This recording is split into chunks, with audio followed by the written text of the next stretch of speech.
You are not lazy. You are not broken. You are not weak. What you are is stuck in a war you never trained for. A war between who you are and who you promised yourself you'd become.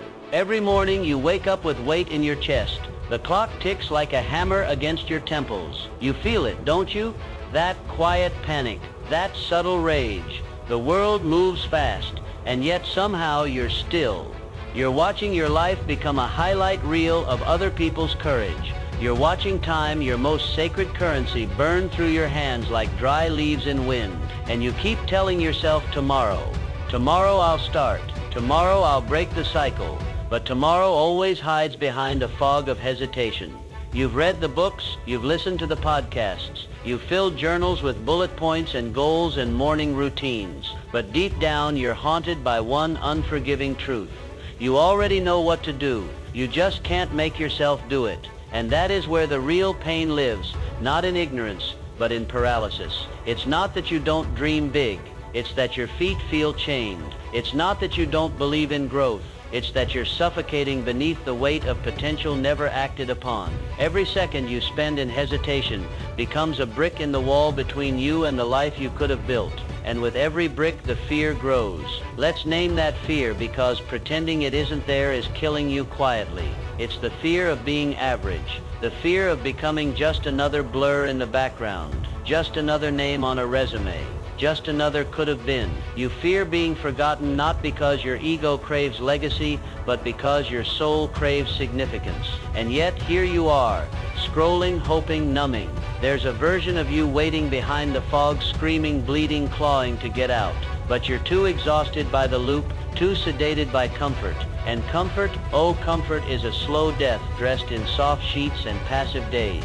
You want to be respected, not liked, not pitied.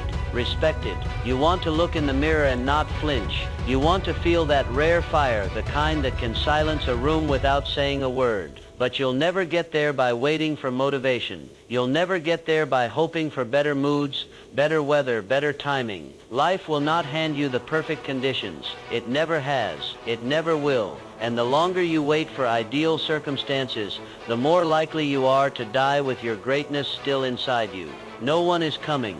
There is no cavalry. No mentor is going to knock on your door. No course is going to make you relentless. No YouTube video, not even this one, will spark your action unless you decide right now, I will become the kind of person who does hard things no matter how I feel. That is the choice. And yes, it is a choice. Discipline is not a feeling. Action is not a mood. It is a self-inflicted initiation, a psychological crucifixion of comfort. And until you master that pain, until you learn to breathe under its weight, you will remain a spectator in the stadium of your own life. The truth is, you're not avoiding action because it's hard. You're avoiding it because it forces you to confront who you've been. It forces you to admit that your past does not excuse your future. That the story you've told yourself, the one with all the reasons, the traumas, the betrayals, is real, but it's not a pass. Nobody cares about your excuses more than your fear does. And the longer you protect your pain, the more it will protect your prison. Do you understand what's happening here? This isn't about productivity. This is about identity. You have built an entire self around avoidance, hesitation, overthinking. But that's not you. That's just your most practiced habit. What if the only difference between you and the life you ache for is the decision to act regardless of how broken or uncertain you feel? Because here's the quiet revelation. The act of doing rewrites the identity of the doer. You don't become disciplined and then take action. You take action and become disciplined in the doing. You don't wait to feel confident before you speak. You speak until confidence becomes your new emotional home. You don't find the courage to leap, you leap, and courage follows in the fall. So now ask yourself the question that really matters. What will it cost you if you don't? Not just today, not just this week, but 5 years from now. Who will you have to become to survive the regret of this moment? Who will you pretend to be at parties and job interviews and late-night conversations when someone asks, so what do you do? And inside your heart whispers, I almost became someone great. You weren't made to almost. You were built for fire. for pain, for pressure. You were built to endure what most won't even begin. And the very fact that you feel this tension right now, the ache, the shame, the desire, it means you're still in the fight. It means the spark hasn't died. You just need to move. One step, one rep, one decision. That's where it starts. And the moment you move, truly move, you'll remember this was never about motivation. This was about will. And your will is the gatekeeper to your destiny. You've been told to wait until it feels right, that alignment matters, that the universe rewards those who flow. But I need you to understand something brutal and freeing all at once. The version of you who can change your life does not exist yet. You must build that version with your hands, with your sweat, with your choices. You keep looking for the spark, when the truth is you're the flame, you're the ignition. The shift doesn't come from vision boards and positive vibes. It comes from blood, grit, and repetition in silence. It comes from acting before you're ready, from moving when it still hurts, from showing up when nothing inside you feels like a warrior. And the moment you accept that, you become untouchable, because here's the paradox. They don't teach you your feelings lie. They are trained by comfort, not truth. Your brain is a defense mechanism, evolved to keep you alive, not fulfilled. It avoids risk. It hates uncertainty. It resists effort. But greatness lives inside all three. That's why every breakthrough begins as an act of defiance. You don't rise by aligning with ease. You rise by declaring war on who you've been. Let's bring this down from the clouds and into the blood of history. Let's talk about Theodore Roosevelt, a man born sick, fragile, asthmatic, nearly crushed by his own lungs before life even started. And yet, instead of surrendering to that weakness, he engineered a doctrine for himself. I will make my body. And he did. He transformed himself into a boxer, a soldier, a hunter, a rough rider, a president who walked into bullets and carved action from every waking hour. He didn't wait to feel powerful. He forced power through pain, through sheer momentum, and that momentum became his identity. One decision at a time. He didn't wait for strength. He built it with every breath. Now look at Frederick Douglass, born into chains, stripped of name and future, denied education, and yet he taught himself to read, to speak, to rebel, to rise. No one handed him action. He stole it. He wrenched it from the jaws of hopelessness and built a voice so powerful it shook empires. Douglass didn't wait for a peaceful mind. He forged it in the furnace of rage and hunger and purpose. Freedom didn't feel safe. It felt like fire, and he ran straight toward it. These men didn't move because they felt aligned. They moved because inaction was spiritual death. They understood what most people spend their entire lives avoiding, that the cost of comfort is your soul. And if you think your pain is unique, remember, every soul who ever built something eternal felt the same dread you feel now, the same doubt, the same fatigue, the same cold silence before the first terrifying step. What separates them from the masses was never talent.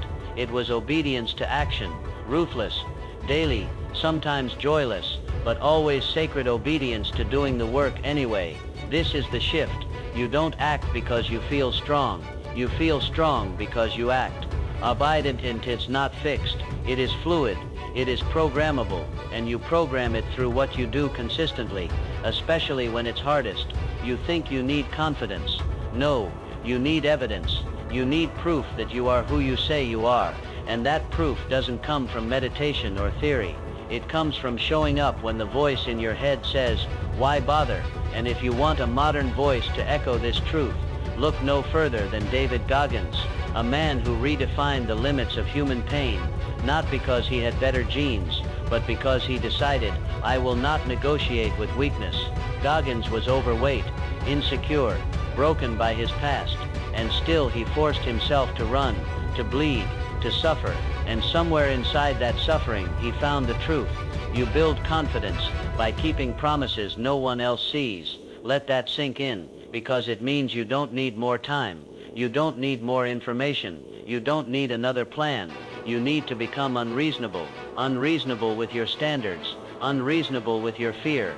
Unreasonable with your excuses. You need to operate on the assumption that your destiny depends on this day, because it does. That's not drama. That's math. Every action compounds. Every delay does too. The difference between a fulfilled life and a forgotten one isn't 10 years. It's one moment repeated 1,000 times. Will I move or will I wait? You've been tricked into believing your future is a mystery. It's not. It's a formula. Discipline plus time equals transformation. Effort multiplied by pain equals power. You want to feel different. Do differently. You want to think differently. Move differently. You want to become something greater. Then act like it's already true, because every identity is forged by decision first, proof second, and belief last. The world has taught you to wait for belief before you act. History laughs at that. History says belief is what follows after war, not before. You can shift, you can change, you can become something brutal, beautiful, disciplined beyond comprehension, but not if you keep trying to feel your way forward. Not if you keep begging for peace before you've earned it. The shift happens when you declare, I will force myself to move, because the cost of staying still is a life unlived. That's your first act of power, not a task, not a morning routine, a declaration, a creed, a vow made in solitude, to never again wait for permission. You move, you bleed, you act, and in that act you become who you were born to be. Your mind is not your master unless you choose to let it be. If you want to force yourself to take action, you must train your thoughts like a soldier trains for war. No wasted motion, no emotional drift, no surrender to noise. Because left untrained, your mind will betray you. It will talk you out of greatness with a voice that sounds eerily like your own. It will whisper comfort like it's kindness. It will disguise self-sabotage as self-care. You need to know this. Mental discipline is not natural. It is constructed daily, brutally, intentionally. And the battlefield is quiet. No applause, no validation, just a war between what you feel and what you know you must do. It begins the second you wake up. Your first decision is your first battle. The bed is warm, the world is cold. Your brain offers you 50 reasons to delay, but you move anyway. Not because it feels right, but because it builds the code. And that's what this is. You're programming yourself. With every task you avoid, you wire hesitation. With every task you complete, especially when it's uncomfortable, you wire strength.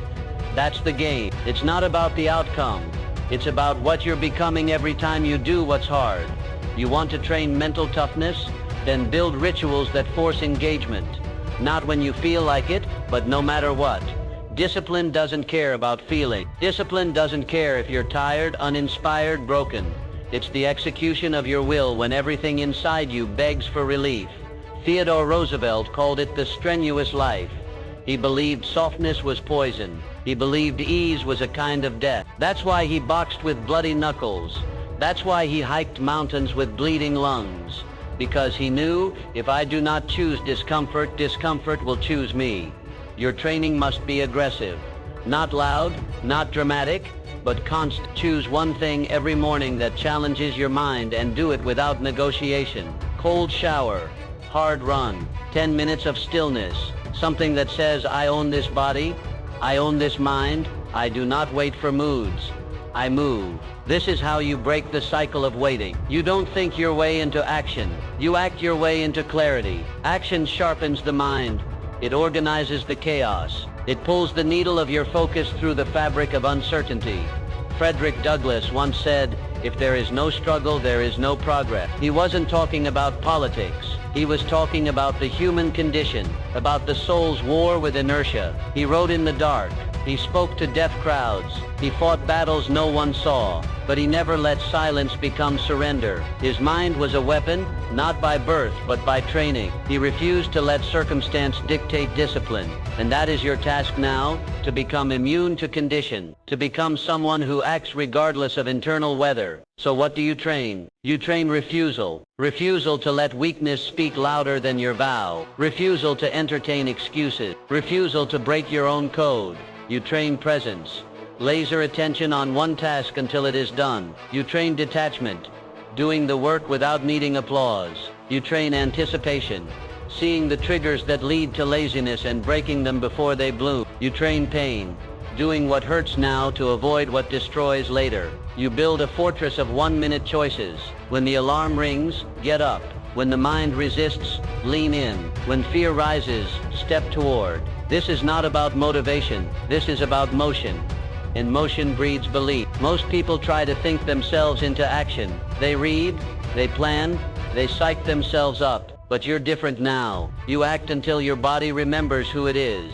That's the key. Muscle memory for the soul. And don't you dare wait for consistency to arrive like magic. Consistency is a choice you make when it's hardest to keep. You are not building a habit. You are building a reputation with yourself. When you choose to do what's hard, you keep that reputation clean. Every time you say, I'll do it later, you fracture it. And fractured identity is the root of self-doubt. When you stop trusting your own words, nothing external can save you. No podcast, no book, no guru. You become a shell of promises you never honored. That's why this mental training matters more than goals. Goals are fragile. They die in storm. But identity forged in action, that survives everything. Your job now is to train until discipline becomes reflex. Until your first instinct isn't escape, but execution. Until even in pain, you say, I move anyway. Let's ground this again. David Goggins talks about his cookie jar, a mental vault of every time he conquered something brutal. He reaches into it when his body wants to quit. He remembers every rep, every run, every late night that no one saw, and it fuels him. That's not motivation. That's mental armor. That's a reminder. I've been through work and I moved. You must build your own jar, your own archive of victories. Start today. One hard thing, one act of war, then another, then another. This is not about being the best. This is about becoming unshakable. There will be days you lose, days your mind wins, days you slip. That's part of it. But if you've trained, if you've wired your body to move even in darkness, you'll never fall far. You'll rise faster, you'll hurt, but you'll rise. Because in the end, the real flex is not talent. It's consistency under pressure. It's movement without movement. It's choosing your higher self in moments no one sees. That is mental training. That is power. You will never outrun your emotions, but you can master them. And that's what this chapter of your evolution demands. Mastery. Not suppression. Not denial. But the quiet, ruthless art of owning your reactions before they own your life. You've already felt it. The anxiety before you start. The guilt after you avoid. The frustration when nothing moves fast enough. These emotions are not enemies. They are signals. But you've been treating them like verdicts. Final judgments on your worth. Let's correct that. Your emotions are visitors. They are not your king. You don't bow to them. You read them, learn from them, and move anyway. Most people are emotional puppets. They only take action when they feel like it. If they're tired, they quit. If they're anxious, they stall. If they're uninspired, they scroll. But you, if you're still listening, you are not most people. You are someone who has glimpsed the higher path. And that path runs straight through the storm. No shortcuts, no bypass. Just you, your mission, and the chaos you've trained yourself to walk through. To master emotion, you must develop stillness under pressure. That's not apathy, that's power. Stillness doesn't mean nothing moves. It means nothing moves you off course. When pressure rises, internally or externally, you breathe slower, not faster. You tighten your focus, not your fists. You act with precision, not panic. That's not a talent, that's a trained response, built from reps in emotional pain. Take a page from Theodore Roosevelt. The man buried his wife and mother in the same house on the same day. His response? He didn't collapse. He didn't vanish into despair. He carved a giant X in his journal and rode into the wilderness, not to escape, but to reclaim his will. That is emotional mastery. The decision to channel grief into grit, to honor pain by moving through it with your spine straight and your soul intact. Or look at Frederick Douglass, who stood before white mobs ready to kill him and delivered speeches anyway. His voice didn't tremble. His rage didn't turn to recklessness. He turned centuries of oppression into structured fire, disciplined speech, not chaos. That's what emotional mastery is. Not the absence of emotion, but the command of it. You feel the full spectrum. Then choose the response that serves your mission, not your mood. And make no mistake, your moods are liars. They'll tell you you're not ready. They'll tell you you're too late, too tired, too unworthy. Let them speak. then move anyway. The power isn't in silencing the doubt, it's in acting despite the doubt. That's how you build an unbreakable center, a core of decision so stable that no storm, no opinion, no failure can throw you off course. When you reach that place, you become terrifying in the best possible way. Not loud, not angry, but calm, unmoved, surgical. You've got to treat every emotional surge as a test. Your anger test, your fear test, your shame, envy, doubt, all of it waits for your emotional mind. And your job is not to drop them, but to lift, to get stronger, to hold the charge without exploding. Emotional strength is the quietest form of power, and it gives you what most never find: consistency. When you can act the same on a bad day as you do on a good one, you become inevitable. So how do you train that? Simple. Exposure and response. Every time you feel discomfort, stay in it. Breathe slower. Think sharper. Move anyway. Practice silence when you're angry. Practice presence when you're overwhelmed. Speak with control when chaos invites you to rage. Walk slower when your mind screams run. This is how warriors are built, not by avoiding pain, but by dancing with it until it gets bored and walks away. You also need solitude. Not isolation, solitude. Time to sit with your chaos without the distraction of dopamine and noise. Because in solitude, your true mind surfaces. The voices, the regrets, the self-talk you've inherited from childhood and culture. All of it rises, and when it does, you don't run, you observe. You study. You begin to rewrite the script. Emotional mastery is impossible if you never hear what you've been telling yourself, and most people live and die without ever realizing they've been hypnotized by a voice that isn't even their own. So sit with your madness, write it out, read it back, and then do the work anyway. Because action in the presence of pain is what separates creators from consumers, leaders from victims, gods from ghosts. David Goggins talks about taking souls, but what he's really doing is emotional domination. He puts himself in hell willingly just to show himself he can take it. That's not ego, that's expansion. Every moment of hardship becomes a mirror, and he looks straight into it and says, I don't stop, I don't break, I don't beg. You don't need to run ultra marathons to do that. You just need to stop running from your own discomfort. Because here's the deepest truth most won't accept. You will never escape the storms, but you can become the one who walks through them untouched. That's what we're doing here. We're not chasing peace. We're becoming the type who can create peace in the center of a battlefield. When you reach that level of emotional control, when you can smile in chaos, move in heartbreak, persist in humiliation, you become dangerous to your former self. And that is the real point. The goal was never to become calm. It was to become commanding of yourself, of your energy, of the way you move through this world. That's emotional mastery. Look beyond today, beyond this week, beyond the bank balance and to-do lists and validation loops. Strip it all away and ask the question that few dare to face without flinching. When you are gone, what will remain? Because that is where the truth lives. That is where legacy begins, in the question of permanence, in the brutal honesty of contribution. Not how much you earned, but how many you moved.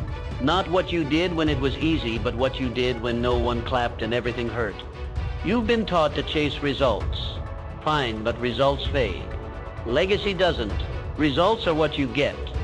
Legacy is who you become in the process and what you leave behind for those still fighting their war. That's the higher frame. The long arc, the deeper meaning behind every hard decision you make today. You don't force yourself to act because of discipline alone. You do it because there is a timeline ahead of you that only opens if you're brave enough to walk it now. That's why mediocrity is so dangerous. It doesn't just steal your moment, it steals your mark. Every time you choose comfort over courage, a part of your future dies without ceremony. Every time you delay, someone you were born to inspire never gets touched. You think this is just about your goals? No. This is about the thousands you haven't met yet. The ones watching silently, the ones reading your name long after your voice is gone. Your life is not small. Your shadow is longer than you know. Look again at Theodore Roosevelt. His legacy wasn't just political, it was personal. His writings, his actions, his philosophy of the strenuous life has outlived his body by over a century. He planted trees he'd never sit beneath. Not metaphorically, literally. His actions were layered in time. He lived not for applause but for architecture, constructing a life that could not be erased. And that's your challenge now. To ask yourself every day, will this action echo? Will it ripple forward or rot in silence? And Douglas, his speeches still cut through time like knives. His writings are studied, quoted, carved into the moral bedrock of nations. But his legacy didn't come from genius. It came from force. He forced his body through pain, forced his voice through resistance, forced his name into the halls that tried to erase it. He could have stayed silent. He could have survived anonymously. But he chose to build something permanent with his pain. And that's what legacy is. The art of turning suffering into structure. Even Goggins, our modern-day embodiment of suffering as transcendence, speaks to this. His story is passed from ear to ear, not because of what he did once, but because of what he kept doing. His endurance rewrote limits. That's legacy in motion. Not a trophy, but a template. A blueprint that others now follow. That's the real win. Not your reward, but your impact. So now ask yourself the hard question. Are your actions building anything that can survive without you? That workout you skipped? That journal you never filled? That post you were too afraid to share? That hard conversation you avoided? Every one of them. Missed bricks. Your legacy isn't built by big speeches. It's built in private through repetition, through silent choices that no one praises.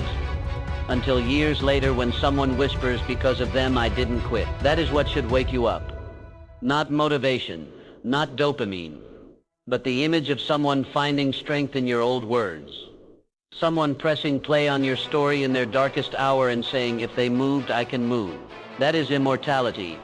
That is purpose. That is the real reason you must force yourself to act, because every action today is a seed in soil you may never see, but someone else will harvest. And here's the brutal truth.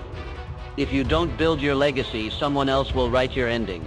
Not with cruelty, with forgetfulness. The world is loud. It doesn't remember those who almost. It doesn't mourn the procrastinators.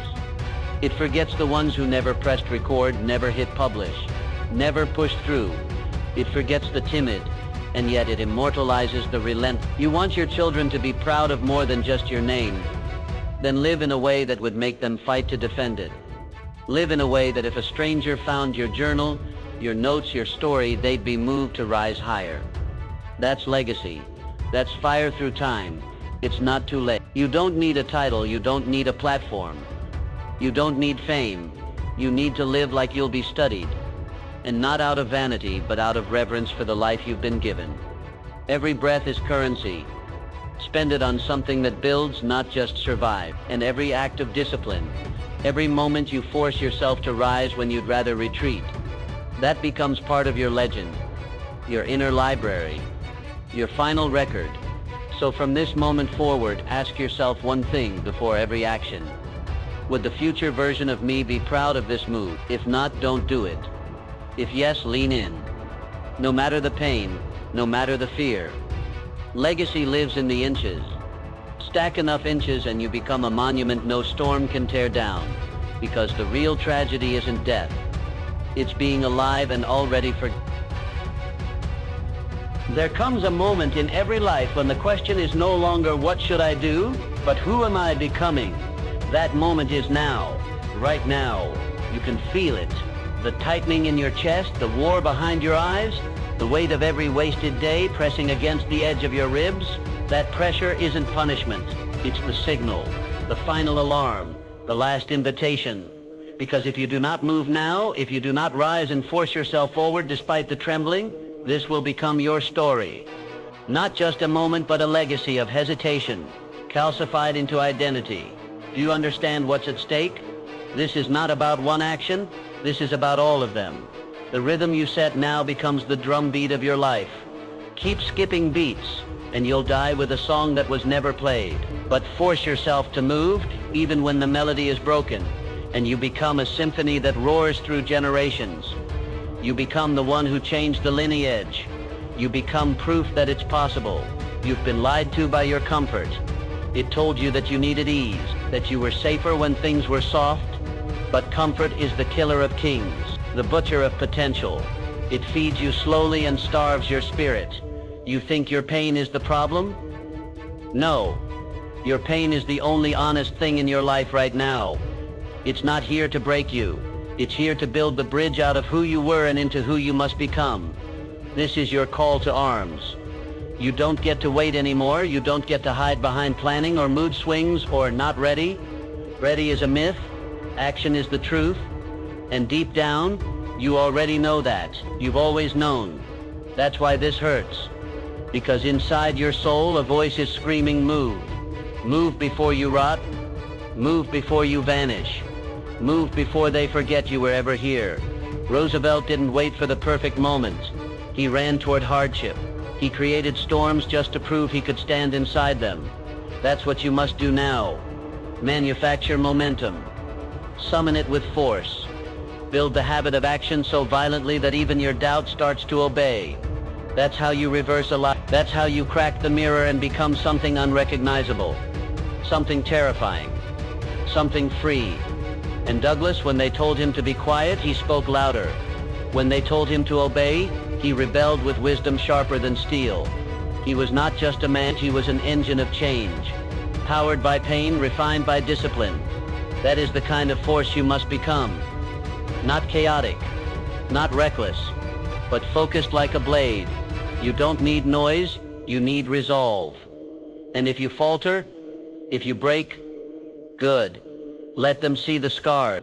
Let them watch you bleed and stand anyway. There is more power in one honest, struggling soul who refuses to quit than 100 perfect pretenders posting about mindset. You are the one who moves anyway. You are the one who rises with broken legs and says, I'm not done. You want a share-worthy line? Here it is. You don't need confidence to take action. You need action to build confidence. And here's another. You will never feel ready to change your life, but act anyway, and you just did, because that's the real secret. The only superpower that matters. The ability to act without asking for permission from others or from yourself. You don't owe your past anything. You don't owe your pain anything. But you owe your future everything. So now, right now, this breath, this is your turning point. Not because the video said so. Not because of me, because of you. Because you finally had enough of your own lies, of your own delay, of waiting to be chosen when you were born to choose yourself. Stand up, not physically, internally, psychologically, spiritually. Look the ghost of your old self in the eyes and say you're done. Then act. Not later. Not when you're more healed or less afraid. Now. Force yourself up. Force yourself through. Force yourself into the life that fear has been guarding like a gate dog for far too long. And don't just do it once. Do it every damn day. Because freedom is not given. It is earned through repetition, through decision, through ritual, through resistance. That's what makes it real. And that's what makes it yours. So what happens now? Now, you act. You shut this screen and you do the one thing you've been avoiding. You write the thing. You record the thing. You run, you call, you build, you begin. Whatever it is, you stop thinking and you move. And in that movement, something ancient will awaken in you. Not motivation, not pride, but ownership. You'll remember that this life is yours, and that no emotion, not fear, not doubt, not fatigue, has the right to decide who you become. This is where it settles. Not in your thoughts, but beneath them, in the marrow of your being. This isn't about hype. This is about identity, the kind you don't speak, but live. The kind that governs you at 5 a.m. when no one is watching. Because now, you know your greatest weapon is not talent, it's obedience to action. You move because movement is the code. You rise because discipline is your anchor. You breathe into the fire because stillness is your edge. That is who you are now. Not by chance, not by mood, but by choice made over and over, until your mind bends around it. Until hesitation becomes a foreign language your body no longer speaks. The old you waits, the new you acts. The old you overthinks, the new you executes. The old you needed permission, the new you is the permission. You've stepped into a different reality, one where the only law is motion, where doubt is background noise and fear is just the sound of potential cracking through the walls of limitation. You are not stuck. You are not tired. You are not late. You are becoming. and every act of forceful motion writes a new neural path, one your future self will walk like second nature. This message isn't meant to inspire you once. It's meant to reprogram you forever. Play it again tonight. Let the rhythm of these words drill through your overthinking and into the sleeping intelligence of your deeper self. Let it echo until the excuses evaporate. Let it live inside your rituals. Let it shape the way you carry your name, because you weren't born to hesitate. You were born to take action, brutal, focused, unapologetic action, when it matters most. And it always matters. That's the point. The mission is now. The clock is always ticking, and every night you fall asleep, having acted in defiance of comfort. You send a signal to your soul. I'm still in the fight. I'm still becoming. You do that enough days in a row, and you win. Quietly, permanently, internally. Comment the line that hit you hardest, then play this video again tonight, and let it rewire your subconscious.